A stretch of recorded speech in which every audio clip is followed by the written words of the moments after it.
아이들의 키가 작으면 작은 대로 걱정, 크면 혹시 더 크지 않을까 또한 걱정되시잖아요. 그 중에 키가 갑작스레 커서 걱정되는 경우가 있는데요. 이는 성조숙증과 관련이 있습니다. 오늘은 성조숙증과 성조숙증 치료에 대해 이야기해 보도록 하겠습니다.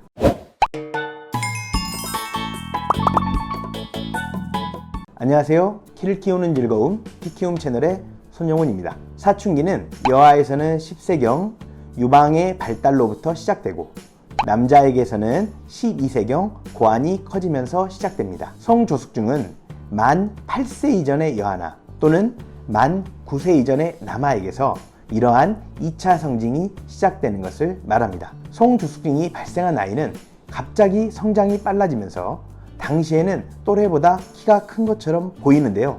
하지만 성호르몬으로 인해 성장이 일찍 끝나게 되면서 최종적으로 남들보다 작은 키가 될 수 있습니다. 여자아이의 경우에는 2차 성징이 눈에 보이는데요. 반대로 남자아이에게서는 2차 성징의 시작을 알아차리기 어려워 늦게 알게 되는 경우도 많습니다.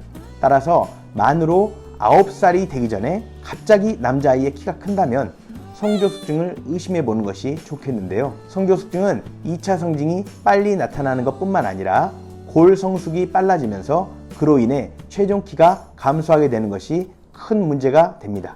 동시에 심리 사회적으로 또는 행동 문제가 동반될 수 있기 때문에 정확한 진단과 치료가 필요합니다. 그렇다면 성조숙증을 한의학에서는 어떻게 바라볼까요?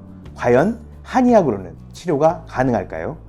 한의학에서는 성조숙증을 신음 부족, 간울 기체로 보아 치료하고 있습니다. 말이 조금 어렵죠?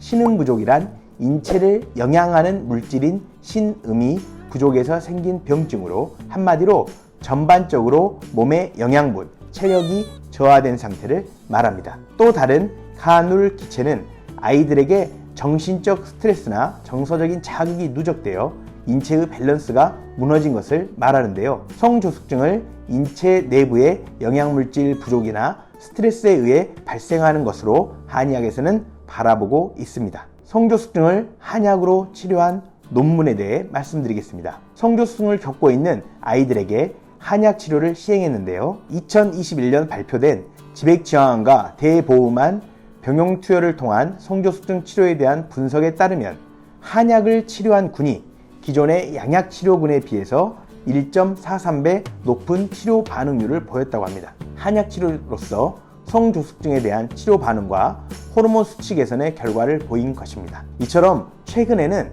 다양한 연구들이 행해지고 있는데요. 성조숙증의 한약 치료가 효과가 있으며 호르몬 수치 개선도 가능하다는 다양한 연구들이 발표되고 있습니다. 아이들의 성조숙증 때문에 또는 아이들의 키 성장 때문에 고민이신 분들이라면 아이들의 성조숙증 개선과 건강한 키 성장을 위해 한약 치료를 시작해 보시면 어떨까요? 영상이 유익하셨다면 구독과 좋아요 부탁드립니다. 알림 설정도 부탁드려요.